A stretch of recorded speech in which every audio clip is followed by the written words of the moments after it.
ابھی دیکھیے جب سے آسمان کے افق پہ ماہ ربیع النور شریف کا چاند نکلا ہے نا، ہر کوئی خوشیاں منا رہا ہے اور اپنے اپنے طور پر 12 ربیع الاول کی تیاری کر رہا ہے، اور کرنا بھی چاہیے، خوشیاں منانا بھی چاہیے، کیونکہ ہم سمجھتے ہیں کہ میرے حضور کے آمد کی خوشی جو ہے نا،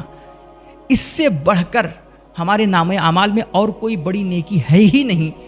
کہ جس کی وجہ سے ہم اللہ کی مغفرت، اس کی رحمت اور حضور کی شفاعت کی امید لگا سکیں۔ تو یقیناً حضور کی آمد پہ خوشیاں منانی چاہیے اور حضور کی آمد کے اس مہینے کا استقبال کرنا چاہیے اور اس کی تیاریاں کرنی چاہیے۔ لیکن بتائیے ربیع الاول کی تیاری کیسے کر رہے ہیں؟ جھنڈے لگ گئے سب کے گھر پہ، کمکمے آ گئے، لائٹیں بھی لگا دیے ہوں گے، گلی محلے میں سجا دیے ہوں گے، اور ڈی جے بک کرائے کہ نہیں؟ بھائی 12 ربیع الاول کا جلوس نکالنا ہے اور بغیر ڈی جے کے کیسے نکلے گا یہ جلوس؟ ہم تھرکیں گے نہیں، ناچیں گے نہیں، کودیں گے نہیں،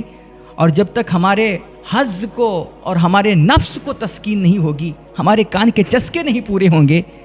جب تک 12 ربیع الاول کی تیاری کیسے مکمل ہوگی؟ یعنی کہ ہر وہ چیز جو ہمیں اچھی لگے، ہمارے دل کو بہلائے، ہمارے نفس کو تسکین پہنچائے، اور جس کے کرنے سے لوگ خوش ہوں، لوگ واہ واہ کہیں، ہم اس کو کرنا اور اس چیز کو مہیا کرنا 12 ربیع الاول کی تیاری سمجھتے ہیں۔ لیکن بھائی یاد رکھنا،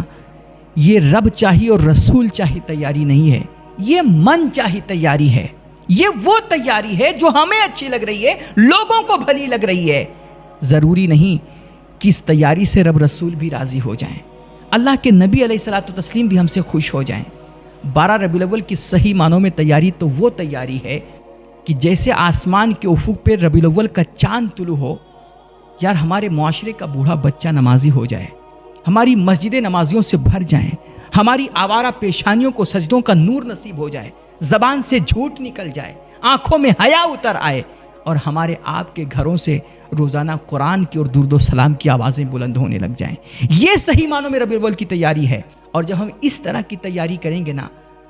تب پھر انقلاب آئے گا، تب ہمارے حالات بدلیں گے۔ دیکھو صحابہ کرام علیہم الرضوان نے جو چند ہی سالوں میں آدھی دنیا میں اسلام کا غلغلہ بلند کیا تھا، وہ صرف جھنڈیاں لگا کر کے، سڑکوں پہ اتر کر کے، جلوس نکال کر کے اور ہو ہلہ اور نعرے لگا کر کے نہیں، بلکہ انہوں نے اپنے پہلے اخلاق سنوارے تھے، کردار سنوارے تھے، اور حضور کی سیرت پاک کا نور لے کر کے، اس کی خوشبوئیں لے کر کے جب دنیا کے سامنے پہنچے تھے نا، دنیا کے چپے چپے میں جہاں بھی وہ جاتے تھے، میرے حضور کے اخلاق کی خوشبو پا کر کے دنیا ان سے متاثر ہوتی چلی جاتی تھی، اور اسلام کا دائرہ پوری دنیا میں بڑھتا چلا جاتا تھا۔ اور آج ہم ہیں کہ نہ تن صاف، نہ من صاف، نہ ذہن و دماغ صاف، نمازوں سے مطلب نہیں، مسجدوں سے رشتہ نہیں، قرآن سے تعلق نہیں، اور جھنڈیاں لگا کر کے، جلسے منا کر کے، چھم چھم والی نعتیں سن کر کے اور ڈی جے بجا کر کے چلے ہیں حضور کا میلاد منانے اور ربیع الاول کی تیاری کرنے۔ میرے بھائی ایک بات یاد رکھیے گا،